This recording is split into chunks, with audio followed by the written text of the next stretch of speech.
I am Debapriya Kundu of Kalna College, BA Department. Today I'll be presenting my APC3 practicum of my 4th semester. This has been guided by our Professor Aniket Sutradhar sir. Topic for e-content on multimedia is substitution reaction in alkyl halides, which is a part of class 12 syllabus. So to start with, substitution reactions can be either SN1 reaction or SN2 reaction depending on the attack in which the nucleophile will be attacking the alkyl halide. SN1 reaction mechanism occurs in 2 steps. In the first step, this is an alkyl halide in the first diagram. This alkyl halide from this alkyl halide the chlorine group leaves. If the chlorine group leaves, the carbon atom becomes a carbocation. So here the carbocation stability is acting as the slowest step or the rate determining step of the reaction. Now this carbocation formed, or we can say that the stable carbocation formed is further being attacked by HO minus. Now we can see that the carbocation structure is triangular planar or trigonal planar, whereas the first substrate, that is the alkyl halide, is tetrahedral structure. For trigonal planar, there are 2 possibilities. The nucleophile can attack from the top as well as from the bottom. So, when the nucleophile is attacking from the bottom, we are getting the first product in the step 2. When the nucleophile is attacking from the top, we are getting the second product.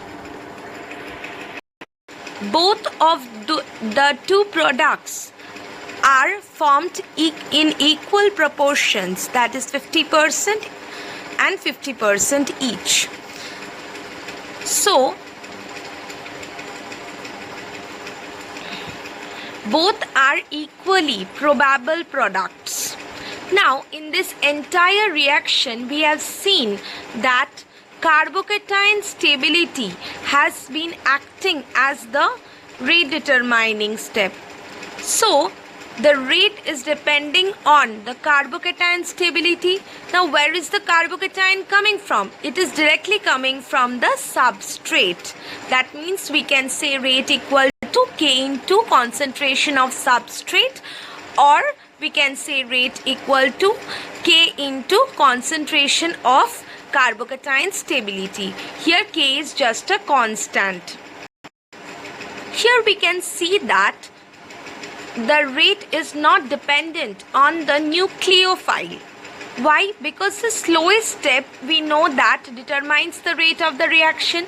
So in the slowest step, the nucleophile has no role.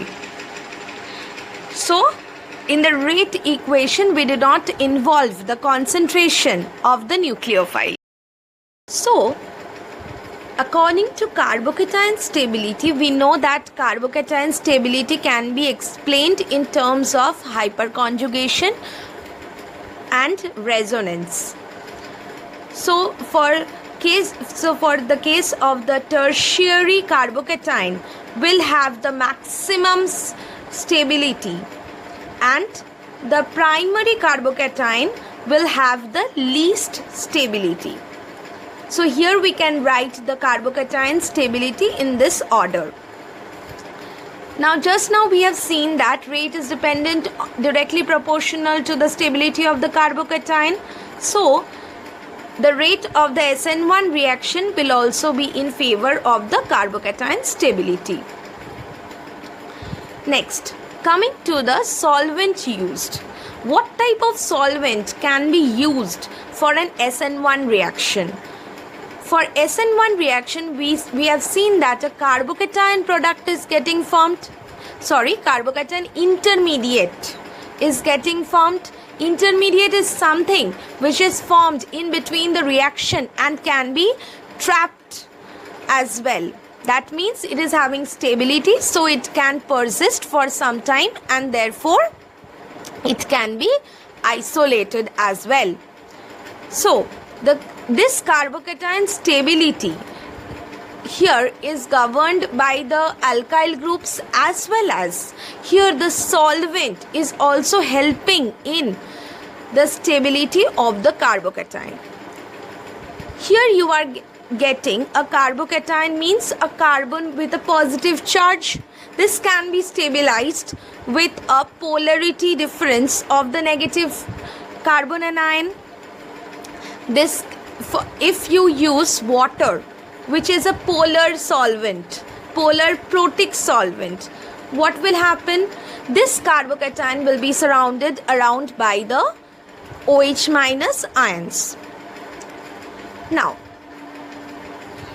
so here polar protic solvent is favoring the, as well as solvent is favoring the SN1 reaction. The protic solvent is basically building a cage with the hydrogen bonds around the carbocation. A hydrogen bonding is getting formed. This is helping in isolating the carbocation from the Cl minus part and thereby stabilizing it.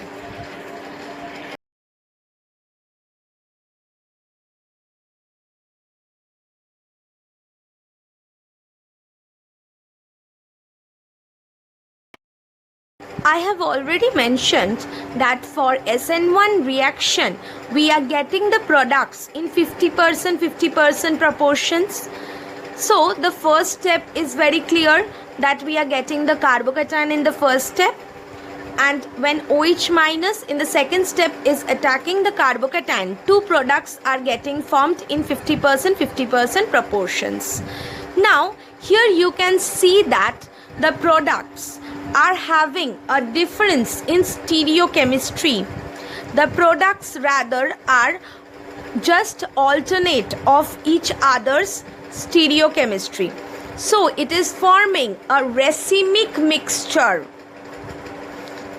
A racemic mixture is something in which both the products are formed, both the products are optically active as well as are formed in alternate stereochemical geometry. But as a whole, the solution will be optically inactive. That is, racemic mixture is optically inactive. Till now, we have studied about SN1 reaction, the mechanism of it, and the factors of the SN1 on which SN1 reaction depends. Now, we will be studying about SN2 reaction. How is SN2 reaction taking place? So, initially the molecular arrangement of the alkyl halide is tetrahedral. Now, if I rotate the molecule and in the second structure, suppose this side, on the right side, you can see a different atom that represents the halide group or the chlorine group here. Now, we can understand from in the SN2 reaction, the nucleophile is attacking on the very first step. So, we already know that carbon cannot have a valency 5. So, which group has to leave? Here, what is the leaving group? Chlorine is the leaving group here. So, if chlorine group is leaving, the attack, the nucleophilic attack should be taking from the opposite side. So, it should come from the left side of the atoms. The atoms which are marked blue, from that side the nucleophilic attack should take place, so that to eliminate the chlorine atom. As the attack is taking place from the opposite side, here it is leading to the inversion of the configuration. Suppose if the chlorine is on the top, the nucleophilic attack is occurring from the bottom, and therefore it is leading to inversion of configuration. Suppose if it is R, it will lead to S configuration and vice versa. For the SN2 reaction, so we are starting with the tetrahedral alkyl halide. Now, just now I have mentioned that chlorine is the leaving group here. So, whatever nucleophilic attack is taking place should take place from opposite side of the leaving group to avoid the hindrance while attacking. So, in the second structure, we can see that in the transition state, the second structure is known as the transition state. It is a highly energized state. Here chlorine is leaving and OH group is attacking simultaneously, OH minus. So the nucleophilic attack is taking simultaneously along with the leaving group leaving the carbon atom. Here in the transition state, carbon is bonded to 5 atoms, which is leading to a highly energized state, as well as the cleavage is also making it highly energetic. So after the chlorine group has left as well as OH bond is already formed, that means the CCl bond is cleaved and COH bond is formed, we get the final product in which OH group is on the opposite side to the Cl group. That means it is leading to the inversion of configuration. In SN1 reaction, we were getting racemic mixture, or we were getting a retention of configuration, and in SN2 reaction we are getting inversion of configuration in the product. Now in the SN1 reaction, we have seen that SN1 reaction is depending only on the substrate concentration. So for that only it is a unimolecular reaction. That 1 in SN1 stands for the unimolecular part. Now for SN2 reaction,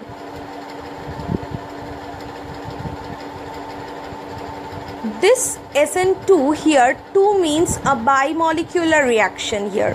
Why? Because the nucleophile is attacking in the rate determining step, or we can say that here only one step is involved.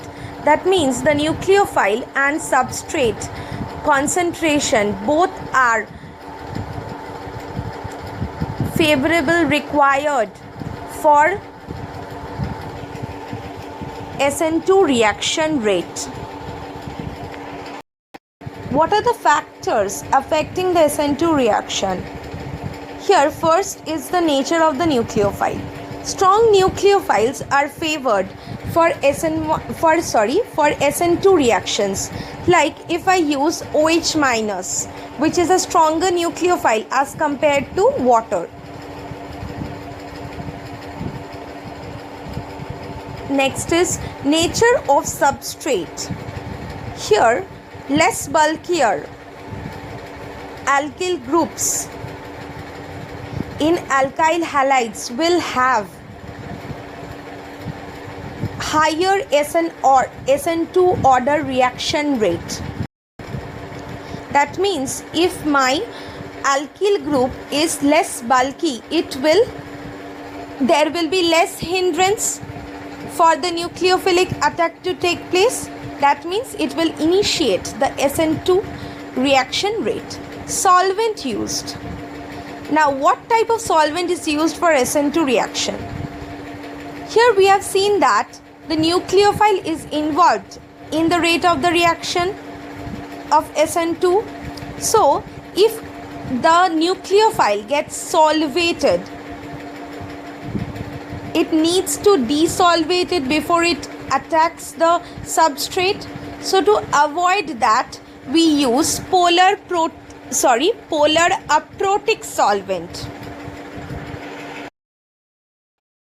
So in this presentation, we have learned about SN1 and SN2 along with its general mechanism and the factors on which the SN1 and SN2 reaction depends. Thank you for listening to my presentation.